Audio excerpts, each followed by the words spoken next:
Thank you very much. Thanks for having me here, Ujjwal. Nice to see you again, Portia. So this is my first visit to Melbourne. I had the chance to look up the sites yesterday, and I'm loving it.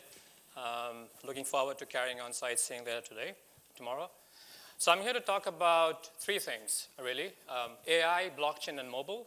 Usually when I put that out there, people will say, well, how can the three of them go together? My plan is to hopefully convince you by the end of my talk that the three are integrally related to each other, and it's absolutely necessary if you're thinking about monetizing this economy. Okay? So the key takeaway right up front, at the top of the bat, in the past few decades, what we have seen is companies have been fighting the battle about identifying the known needs of your known customers. Okay? My argument is that the next battlefront in the next few years is going to be about identifying the unknown needs about your customers. Okay? And that's where mobile, AI, and blockchain are going to be remarkably useful. So if you are leveraging these, it's fantastic. But if not, it's really, really time now to get on the train. Okay? So what does the world today look like? I've studied mobile investments over the last decade or so across different countries and different companies. And basically what we have seen is there are a number of companies, in fact, most companies are underinvesting in mobile. When I have found out, the two main reasons tend to be, number one, there are unwarranted fears about data, especially with respect to how it deals with consumer privacy. And I'm going to explain why I talk about unwarranted fears. The second is a lot of companies have been making the mistake of not using the correct metrics to measure the effectiveness of the investments. So case in point would be, if you've thought about attribution in the digital economy, one of the things that we keep hearing is, how should we measure the ROI of different touch points in the consumer path to purchase? And quite often, even some of the most senior leaders in an organization would say, well, mobile is only 4% of all sales, so why should we invest in mobile? Well, it turns out that actually it's not the right metric at all to think about mobile investments. What you should be looking at is the effect and the influence of mobile across the path to purchase. And it turns out that if one does a proper attribution analysis with the right data, the influence of mobile is as much as 40% of all your transactions, including both online and offline. Okay? So that's what I mean by not using the right metrics. Okay, so where are we as consumers today? We are basically using the phone all the time, everywhere. And location was the single most important promise of mobile for a number of years. But it turns out that when we are doing everything everywhere, it sort of undermines the importance of location per se. So what that means is we have to have additional layers of data on top of location data if you're thinking about monetizing this economy. It's worth about $3 trillion worldwide. It's only 4% of the world's GDP, which means it's only going to grow in influence over the next several years. Okay? So what do I mean by consumers doing everything everywhere? An example is if you look at shopping trends, 61% of millennials and Gen Z, Generation Z folks, are shopping while they're in the bedroom on their smartphones. Okay, 28% of them are shopping on their smartphones when they're in a car, hopefully not when they're driving. When you look at all of the stats together, what this ends up being is you're using a smartphone all the time and in every single action. And so as an organization, if you want to monetize our behavior, you've got to start looking at additional layers of data they can put on top of the location data. Okay? So my agenda for this morning is going to be about three things. First, as the topic of my book suggests, I'm going to identify 9 factors that I've seen and studied across the last few years that organizations have successfully leveraged and harnessed to monetize this economy. Second, my background is in using various sorts of data science and business analytics tools in monetizing the data. So I'm going to make a case for how we've used AI to create value for both consumers and firms. If it's only one-sided, then it's not sustainable, so we need value creation on both sides. And last but not the least, I'm going to talk about some new work that we started doing with blockchain, especially in the digital space. There are a lot of pain points in the digital space. We consumers, we get bombarded by ads and messages all the time, so that has to be redeemed. Advertisers and agencies have a huge transparency problem. They can't explain how the money is being spent. And then there's, of course, the whole issue of data privacy. And if markets for data privacy can be seen as something that is a solution to this. So the work that we are doing in blockchain in the ad tech space is aimed at alleviating some of these problems. Okay, so that's the three things that we talk about today. So in terms of the context, just so you know where all this is coming from, I've spent the last decade or so especially looking at smartphones and the mobile economy. Ever since the first iPhone came out in 2007, and I was intrigued by how people start behaving when they're on the devices, and more importantly, how organizations can leverage our actions. Which part of that can be ascertained as being genuine and bona fide, and which is not. You'll see examples from across the globe. I'm going to walk you through examples from Asia, from Europe, from the US, of course, and other parts of the world, just to give you a flavor for what's happening in this space globally. The good news is there are a number of common themes, consumer behavioral practices, as well as contradictions that will resonate across the globe. And then you'll see examples of different aspects of this mobile economy, because as consumers, we often use the phone in very different ways. Some of us use apps a lot, some of us use the browser a lot, some of us respond to text messages, and so on and so forth. And so we've had a chance, my co-authors and I have a chance to leverage all the different aspects and sort of tease out the common patterns and the common themes. Okay, so what's different, if you think about this, what's different about mobile? Is it another just internet browsing device? Yes, it is, but it also lends itself to some unique capabilities, right? First of all, it's very, very personal, right? So some of us might share our desktops or laptops with family or friends, but you're probably not going to share your smartphone with anybody else, whether it's family or friends. And on top of that, the phone's always with you. It's embedded, almost literally embedded on you. And so what that does is the data that's coming out of the phone based on your actions is very, very unique, is very personal, and it's very, very precise. And it's precise because advances in technology have changed the level of prediction with respect to location accuracy remarkably in the last 3 to 4 years. Okay? And so what that does is, your location data, while being important, is no longer sufficient. And so what we've done is we've identified 8 other layers of data that you can superimpose on the location data. All of them are very intuitive, but I'm going to walk you through a few examples of successful case studies, successful companies who've done this in the right way. Okay? So here's an example. So if you combine location of a consumer with the time, you get a great preview into the context, right? So let's say if you're familiar with New York City, Manhattan, for example, you're walking down Fifth Avenue on a Friday, on a Tuesday at 2 p.m. perhaps. You're just coming back after a lunch meeting, and 2 different organizations are about to hit you with an offer. One of them is your favorite pub, which says, buy 1 beer, get 1 free, and the other one is Starbucks, buy 1 coffee at 50% off, right? So what we see is on a Tuesday at 2 p.m. for a given set of consumers, the Starbucks offers start getting more and more redemption, and the pub offers don't get as much action. But when you take the same set of folks and you simply switch the time from 2 p.m. on Tuesday to 8 p.m. at the exact same location, suddenly you see the Starbucks offers not seeing any traction, whereas the beer offers start going up, right? So location and time provides a great preview into context, and you've studied context and contextual marketing in a number of different case studies, which we'll see again. What else do you get? You also get a preview into how crowded your immediate context is. So when you have a random sample of consumers, when you know their location, you can estimate with very high levels of precision how crowded your context is. This is a really, really important aspect of monetizing this economy, because fundamentally, consumer behavior changes dramatically when they are in isolated contexts versus in crowded contexts. And you'll see through examples that I'll portray what that means. We get great preview into weather. Location in real time gives us great access into real-time weather. We have worked with companies who've done dynamic pricing of products, basically changing prices based on weather. Coke is an example of such a company. We've also looked at weather as an instrument to change the creative of the ad or the creative of the message that's sent to you. And so one of the high-level questions, or rather low-hanging fruits we looked at is, when is it better for organizations to send you an offer on your phone when it's nice and pleasant and sunny outside versus when it's rainy and gloomy and cloudy? Okay? And so on and so forth. So, and I guess last but not the least, you will see that one of the very rich aspects of data that organizations have access to through your location is not just where you are right now, but where you were in the last preceding few minutes, the preceding few hours. That trajectory of your traveling patterns is a remarkably rich source of what your intent might be and what you might be thinking. Okay?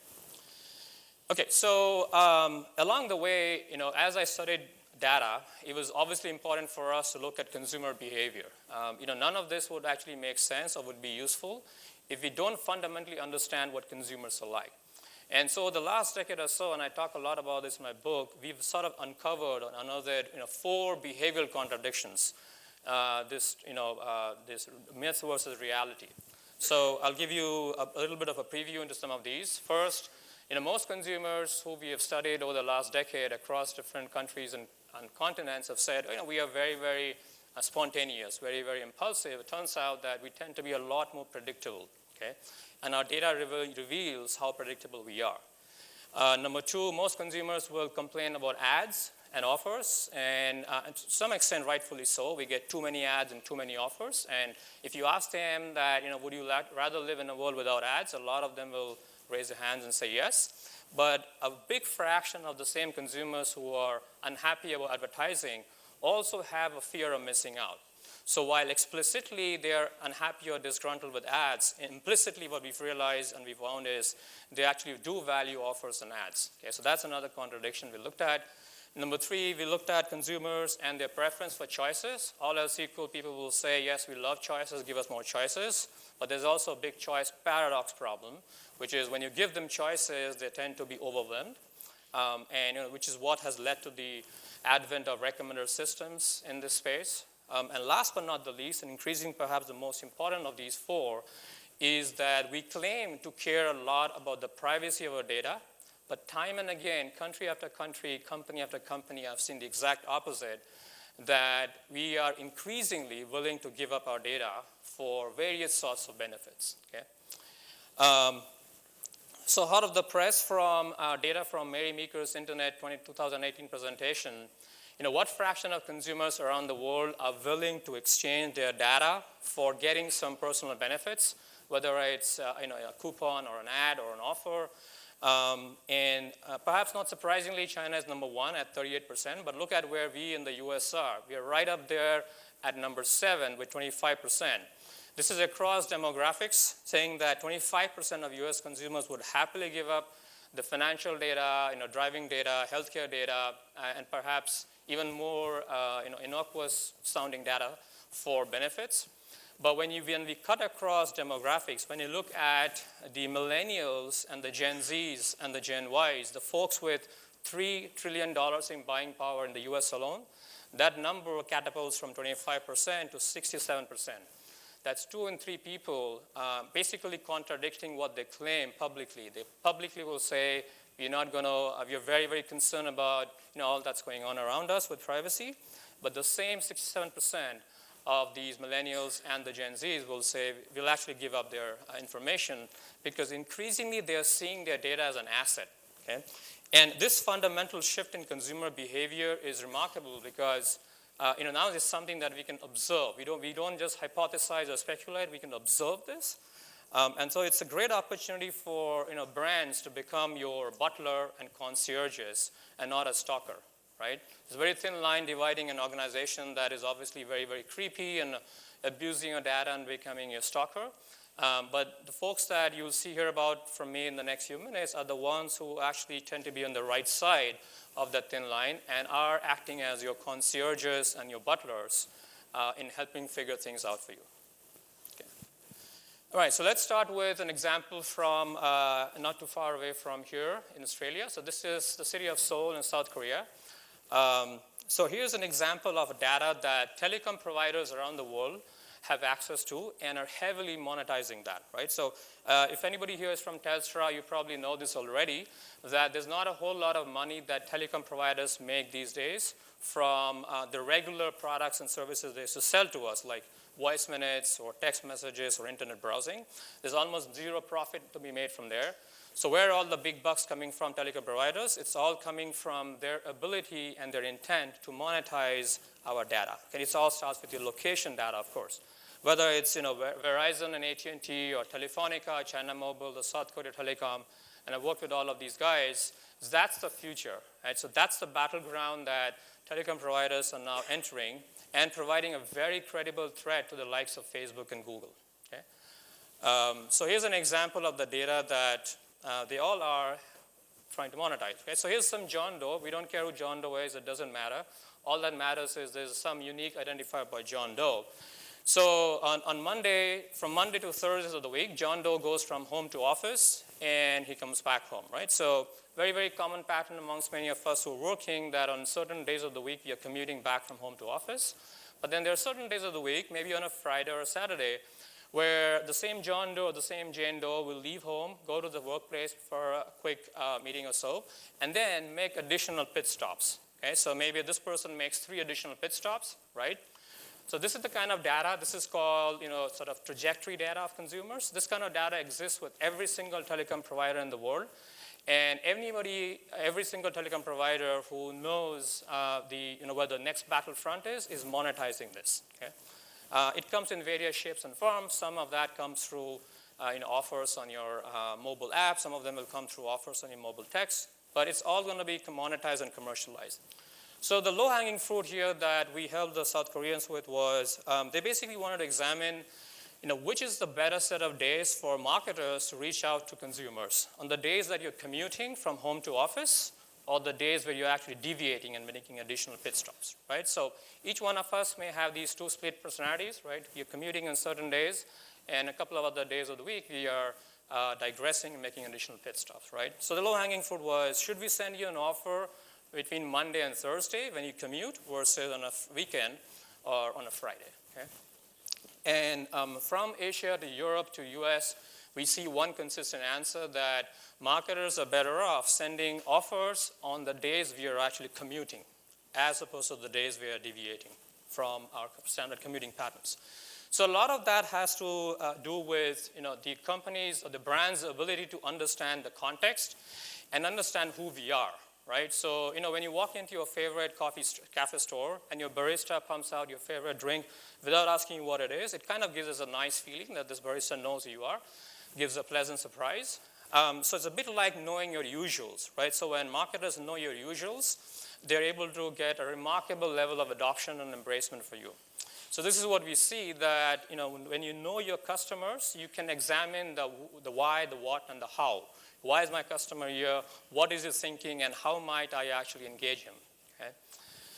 Obviously, the key to doing this right is to have exercise constraints in frequency with which you reach out to your customers, right? So when we ran those same studies with brands that said, let's send out more than 1 offer or more than 2, consumer behavior showed the opposite result. We actually rejected those brands.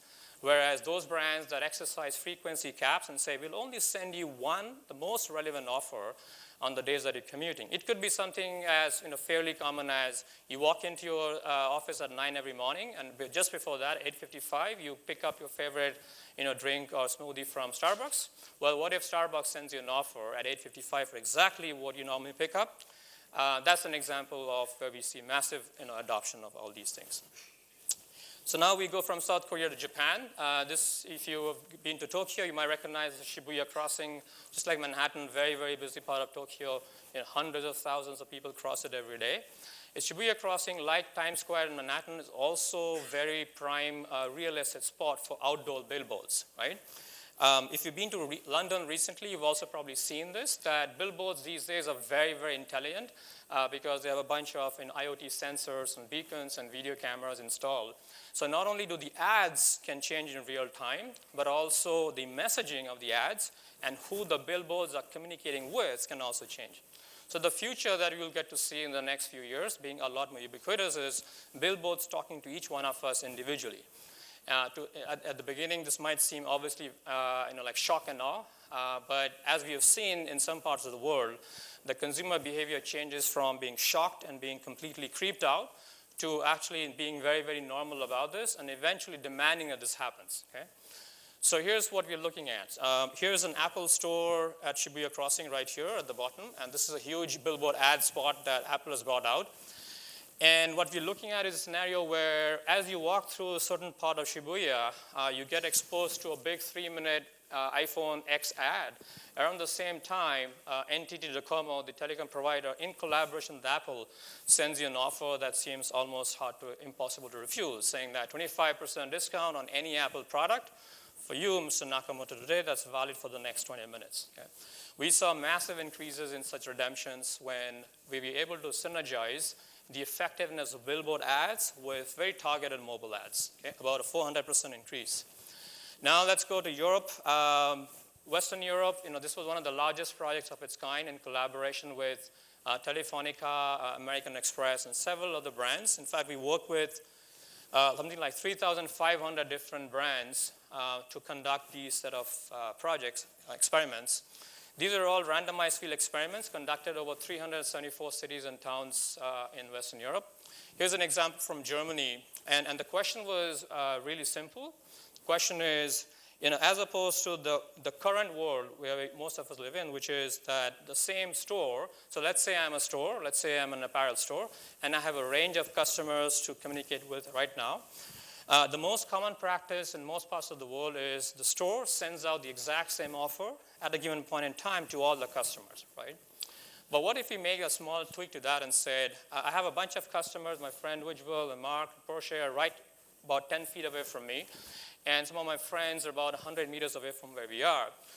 So why don't we leverage simple consumer psychology, which says that consumers who are further away from a store will have higher cost of coming to your store. And so to reduce those costs, we'll actually give a higher offer to those customers who are further away, and a smaller offer, a smaller discount to those customers who are closer, because you're already incentivized to come and walk into my store. That's all we did. We basically changed the discount in real time as a function of the distance between the store and the user. And again, this was, the level of adoption we saw was mind-blowing, because this is Western Europe. Europe is a lot more conservative with data as opposed to the US or South America or even Asia. And so we saw massive adoption and, in fact, embracing of this idea. People love the idea that, look, you are basically putting money back in my pocket if I'm further away from your organization or the store. Whereas if I'm already close to the store, then I get a lower discount. I get it. Simple, I get it, it's powerful. Sometimes simple is powerful. Here's another force that we leverage. Now we go to China. So South Korea, Japan, Western Europe. Now let's come back to Asia. This is China. The federal government in some of the big cities in China, and Shanghai and Chengdu in particular, were looking at this idea that as our immediate context gets more and more crowded, like in subway train stations. This is a picture from Tokyo. But the local government in Shanghai was thinking about crowdedness and how that itself can be an instrument for monetization, right? So the idea is, as we get crammed into more and more packed subway trains or bus stations or airports or train stations, right? When is a good time for an organization to reach out to you with a message, with a very targeted, relevant message? When you are in more crowded context or when you are in more isolated context, okay? What do we find is that as the level of crowdedness increases, right? So what you see on the x-axis is the number of people per square meter goes from about 1 person, it's not that crowded at all, to about 5 people per square meter. Our redemption rates for various marketing and digital offers on our smartphones and tablets kept increasing and increasing, right? And so, obviously, at least we as the team looking at this were quite surprised by this. And it turns out that when we ended up, after the field experiment, surveying these customers as well and said, look, when we are surrounded by all these strangers, unfamiliar faces in crowded context, right, the first thing we do is we take our phones out. We immerse ourselves into the phone. The phone becomes our escape. And there's no other distraction, because obviously it's rude to be like staring at random people. And those 20 minutes or 30 minutes that you commute, where you are giving undivided attention to your phone, is in fact a great time for marketers to reach out to you. We saw this with various sorts of coupons and ads. We saw this with email campaigns. People tend to respond most often in crowded context during commuting, because again, email open rates are highest when our context is crowded. With weather, we did a number of different experiments looking at how dynamic pricing changes the behavior. I mentioned that at the beginning. One of the interesting things we looked at with weather was, let's say, think about 2 different days. One set of days, like yesterday was very nice and pleasant and sunny, and maybe today is going to be a little more gloomy and cloudy and might even rain, right? So between yesterday and today, you take the same sample of people. Which set of people are more likely to respond positively to mobile offers? okay? On the days when you are sitting inside maybe because it's raining and it's cloudy, whereas the day when you're up and about, it's sunny and pleasant. So it turns out that we found that sunny weather has a very strong mood elevation effect, biologically and physiologically and mentally. And mood elevation, in fact, tends to be reflected in increased purchases. So in fact, we end up buying a lot more on our phones when it's in fact sunny and pleasant outside, right? So this is also fairly interesting to see. We ran this across a number of different products, same set of results. And the last thing I'll talk about is fairly futuristic, but we've done this as well. It's fascinating to see what technology is able to do when it's used in the right way. So you see a gentleman over here. He's standing in front of the Apple Store. You see the red dot over there. Now, those organizations who only have access to location data, they do a fairly meaningful job in sending us the right set of offers, but they also have a lot of false positives. Because if I'm about to send an offer to the gentleman standing in front of the Apple Store, because I think he's interested in Apple, there's some probability I'm right, but there's also a non-trivial probability that I'm wrong. He's just standing there because it's a simple rendezvous point. His friend said, wait for me in front of the Apple Store, and then we're going to go and grab a coffee, okay? Now, what if I knew that before he came to the Apple Store, he first went to the Samsung store, then he went to the Xiaomi store, another brand of smartphone manufacturers, then he went to the Huawei store, then he went to another BlackBerry store, maybe, I'll be kind, and then eventually he came to the Apple Store. So when I know that, right, this is a lot more richer preview into the possible intent of the consumer, right? It's simply saying, like, look, when I look at a consumer's trajectory in the preceding half an hour or so, that gives me a lot more richer preview into his context. It's very much like what the e-commerce companies have been doing for the past 15 years, whether it's Amazon or Alibaba or Netflix, right? People who like this book also like that book, or people who like that movie also like that movie. All they're doing is observing our online browsing and surfing data. And what the future of retail looks like is going to be essentially taking the core ideas from the online world and replicating them in the online world. And the reason you can do that today is because of some of the massive advances in Wi-Fi-based technology when it comes to accuracy, right? Airports are doing this around the world as well. We've worked with some of these. For example, Seoul's Terminal 2, Incheon, Changi Singapore Airport, the Emirates Terminal in Dubai. All of these airports have the ability to essentially monitor passenger traffic when they are signed onto the airport Wi-Fi. It's being used for several reasons outside of commercial as well, like streamlining passenger traffic to make sure that we don't get excessive traffic in certain parts of the airport. So if you can redistribute a retail store such that the highly trafficked retail stores are not necessarily next to the highly trafficked gates, then you can redistribute passenger traffic. We've done this with hospitals as well to have some effect on healthcare practices. In the US, for example, one of the big constraints with healthcare is we have enormously high time of waiting to see a doctor or a nurse, and we have very little actual engagement time with the doctor or the nurse. So what we are doing now with hospital is to look at the walking trajectory of doctors and nurses and seeing where the points of congestion are. How can we streamline these things? And simply by redistributing computer terminals between the central nursing station and the patient ward, we can shave off about 4 minutes of walking, which translates into millions of dollars of increased productivity. So we use these kinds of technologies. I'll give you the commercial context, but there's more examples in my book. And we consistently saw that this idea that what Wi-Fi technology lets us do is look at your trajectory in the preceding few hours or preceding few minutes, and that's a lot more predictive of what you're likely to be looking for than simple location-based targeting, okay? Okay, so those were all in applications of AI and different aspects of data science and mobile. All this being said, like I said, what's really integral is that everything that we're working for can be ascertained, can be verified, right? The last decade or so has also taught me that there's a lot of problems in the space that needs to be addressed. One of which is ad fraud. So if you're working in the digital economy, I'm sure you've heard of ad fraud. bots masquerading as human beings clicking on ads, or domain spoofing where you think you're going to bbc.com, but it turns out to be a completely bogus site that looks exactly like BBC. And so the last few years, we've started looking at ways to alleviate these issues. Consumers get targeted by irrelevant ads. Consumers think they're going to the right website. Advertisers complaining with agencies that agencies can't explain how their money is being spent. It turns out that we actually have now some panacea for these limitations, and that panacea is in the form of blockchain.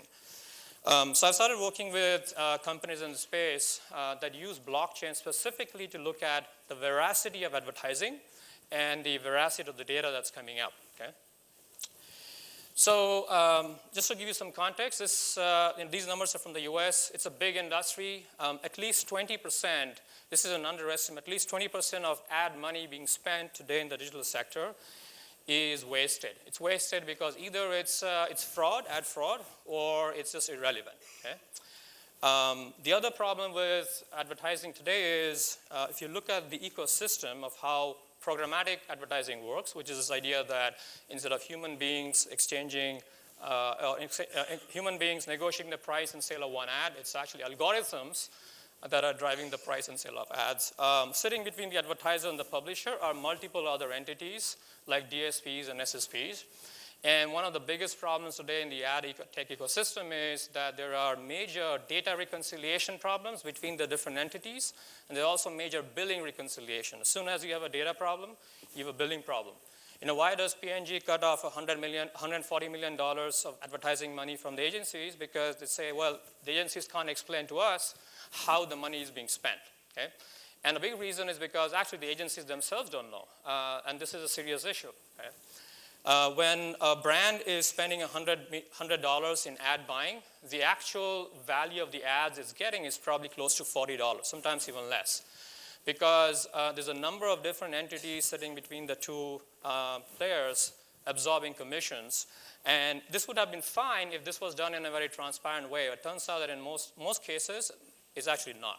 So it's a huge black box.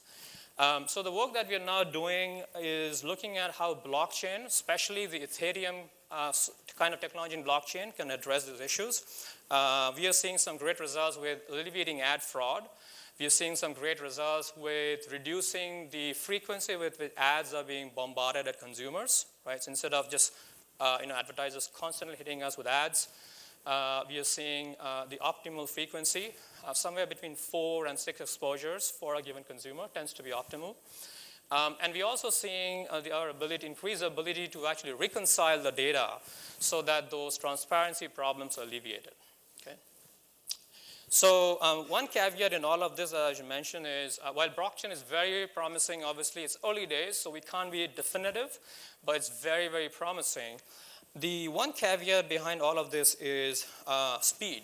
And so what I mean by speed is, if you look at programmatic digital marketing, where ads are being bought and sold programmatically by algorithms, the average speed of transaction is about 0.33 seconds, meaning that it takes 1/3 of a second for the entire ecosystem to execute an auction for an ad to show up on your desktop or a smartphone or a laptop. Okay? Now, up until recently, the Ethereum technology behind Ethereum kind of technology behind blockchain would actually take a lot longer to validate transactions. We are looking at between 10 to 15 seconds of validation time per transaction. So now you see a disconnect. Advertising transactions are happening in about 1/3 of a second. Transaction validation time on the Ethereum kind of blockchain is happening only in about 10 to 15 seconds. So we had to aggregate transactions, which sort of defeats the whole purpose. But the good news is there's a couple of companies around the world who now have the technology to alleviate this big time. One of this is Lucidity.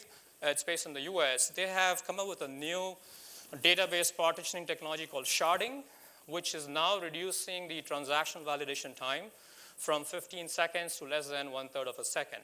So that disconnect that used to exist for the last 2 to 3 years is all but gone. And if this is persistent, and the early signs show very consistent results with the likes of Lucidity, there's also a South Korean company, and there's one more Chinese company. It's very, very promising, which obviously makes me very optimistic about all of this. Okay, so I'll leave you with 3 things to keep in mind. Hopefully, I was able to convey these. I think it's really important to acknowledge there's a fundamental shift in consumer behavior about how we think about our data. Okay, and especially there's a big generation gap in this, no question about it. But if you are a brand marketer, if you are a marketer of any kind, you're looking at the generation that has $3 trillion in buying power in just the US alone. That's your millennials, that's your Gen Zs and Gen Ys and so on. 2/3 of them are saying, take my data and give me an offer that is meaningful, relevant, and obviously not redundant. Okay? That shift in behavior we've seen across the different parts of the world that I just took us through. I talk a lot about this in my book in detail. There are 9 fundamental mobile forces that are shaping this economy. I give you a few examples. And then finally, if you're interested in blockchain, I think this is fascinating because there are some real problems that need to be solved in monetizing the economy, and blockchain can actually do this. Okay? So I think I'm out of time, so I'll end here. Thank you for your attention. Happy to take any questions if you have time.